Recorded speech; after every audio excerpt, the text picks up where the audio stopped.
السلام عليكم ورحمة الله وبركاته.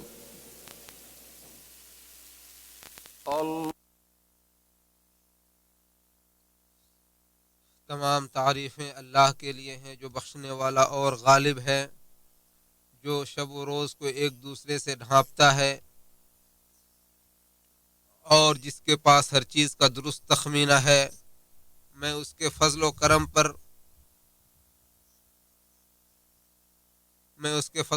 اس کے حمد و شکر بجا لاتا ہوں۔ اللہ کے علاوہ کوئی سچا معبود نہیں، وہ اکیلا ہے، اس کا کوئی شریک نہیں، وہ اکیلا اور زبردست ہے۔ اور میں گواہی دیتا ہوں کہ ہمارے نبی اور سردار محمد صلی اللہ علیہ وسلم اس کے بندے اور پسندیدہ منتخب رسول ہیں۔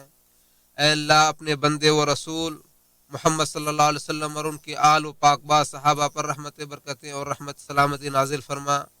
حمد و صلات کے بعد اللہ سے ڈرو اور اس کی اطاعت کرو، کیونکہ اس کی اطاعت ہی سب سے درست اور پائیدار عمل ہے۔ اور اپنی آخرت کے لیے زاد راہ اختیار کرو، کیونکہ بہترین زاد راہ تقوی ہی ہے۔ اللہ کے بندو،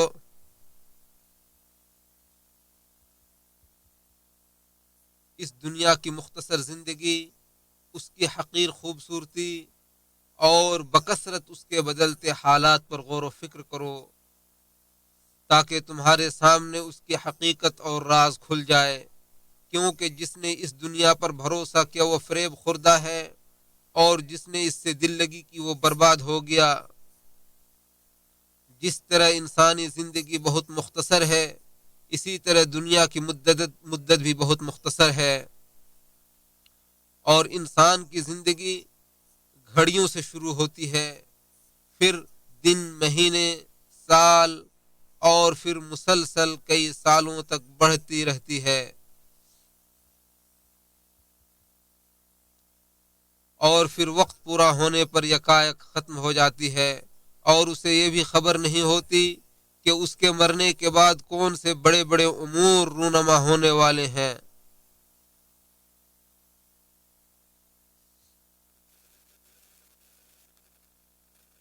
اے انسان، کیا تمہارے بعد والوں کی زندگی بھی تمہیں ملے گی؟ نسلوں کی عمر کے مقابلے میں انسان کی عمر صرف ایک لمحے کے برابر ہے، بلکہ دنیاوی زندگی ہی متاع عارضی ہے، اور متاع سے مراد وقتی قوت، وقتی لذت ہے جو فوراً ختم ہو جائے۔ جیسا کہ ارشاد باری تعالی ہے، بے شک یہ حیات دنیا تو متاع فانی ہے، جبکہ ہمیشگی کا گھر تو آخرت ہی ہے۔ اور فرمایا ان کے لیے دنیاوی زندگی کی یہ مثال بیان کیجئے کہ جیسے ہم نے آسمان سے پانی برسایا جس سے زمین کی نباتات گھنی ہو گئی، پھر وہی نباتات ایسا بھس بن گئی جسے ہوائیں اڑائے پھرتی ہیں، اور اللہ ہر چیز پر مکمل اختیار رکھتا ہے۔ اور اللہ تعالیٰ نے فرمایا کہ بھلا دیکھو اگر ہم انہیں برسوں عیش کرنے کی مہلت دے دیں، پھر ان پر وہ عذاب آ جائے جس سے وہ انہیں دھمکایا جاتا تھا، تو بھی لطف اندوزی والا سا ان کا سامان عیش و عشرت ان کے کچھ کام نہ آئے گا۔ اور قیامت تک لوگوں کے قبر میں رہنے کی طویل مدت کو اللہ تعالی ایک لمحے سے موسوم کرتے ہوئے فرماتا ہے، اور جس دن وہ انہیں جمع کرے گا وہ ایسا محسوس کریں گے کہ گویا وہ دن کے ایک لمحے سے زیادہ دنیا میں ٹھہرے ہی نہیں، جو ایک دوسرے کو پہچاننے میں بیت گئے۔ اللہ تعالیٰ مزید فرماتا ہے، آپ اسی طرح صبر کریں جیسے اولو العزم پیغمبر صبر کرتے رہے، اور ان کے بارے میں جلدی نہ کریں۔ جس دن یہ لوگ وہ چیز دیکھ لیں گے جس سے انہیں ڈرایا جاتا ہے، تو وہ یوں سمجھیں گے جیسے دنیا میں بس دن کا ایک لمحہ ہی ٹھہرے تھے، بات پہنچا دی گئی، بس نافرمانوں کے سوا کوئی ہلاک نہ کیا جائے گا۔ ایک اور جگہ اللہ تعالیٰ فرماتا ہے، اور جس دن قیامت قائم ہوگی تو مجرم لوگ قسم کھا کھا کر کہیں گے کہ ہم تو ایک لمحے سے زیادہ نہیں ٹھہرے۔ اے انسان، جب اللہ تعالیٰ یہ بتا رہا ہے کہ قیامت کے دن پوری دنیا کی مدت ایک لمحے کے برابر لگے گی، تو اس لمحے میں سے تمہاری زندگی کی مدت کتنی ہوگی؟ اور پوری دنیاوی زندگی کی مدت دائمی اور ابدی زندگی کے سمندر کے مقابلے میں ایک قطرے کے برابر ہوگی۔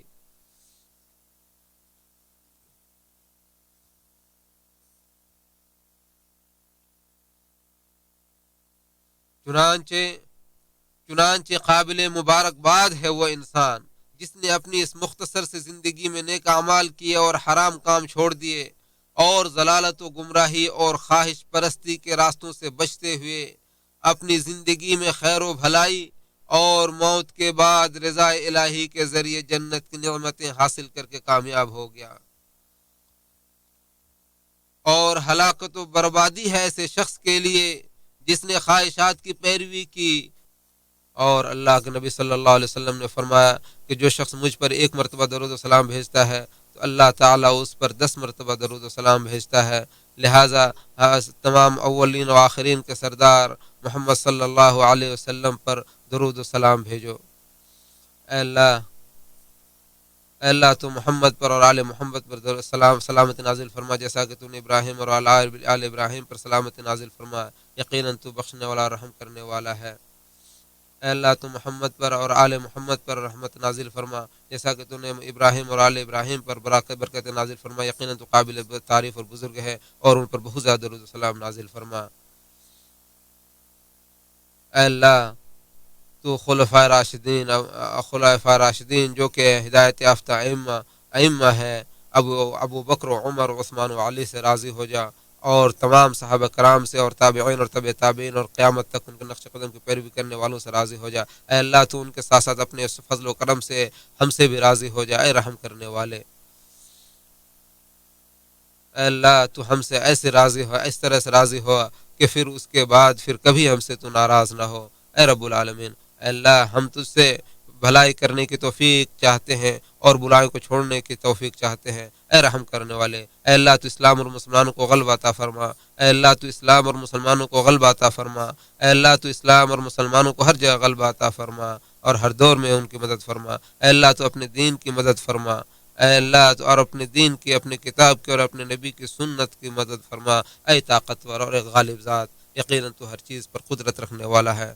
اے اللہ ہمیں جو گزر گئے ہیں ان کی مغفرت فرما، اے اللہ ہم سے اگلے پچھلے اور ظاہری و باطنی اور جن کو تو ہم سے زیادہ جانتا ہوں تمام گناہوں کو بخش دے، یقیناً تو ہی مقدم اور مؤخر ہے، تیرے علاوہ کوئی معبود نہیں۔ اے اللہ تو ہمارے اور تمام مسلمانوں کی میت کو کی مغفرت فرما، اے رحم الراحمین۔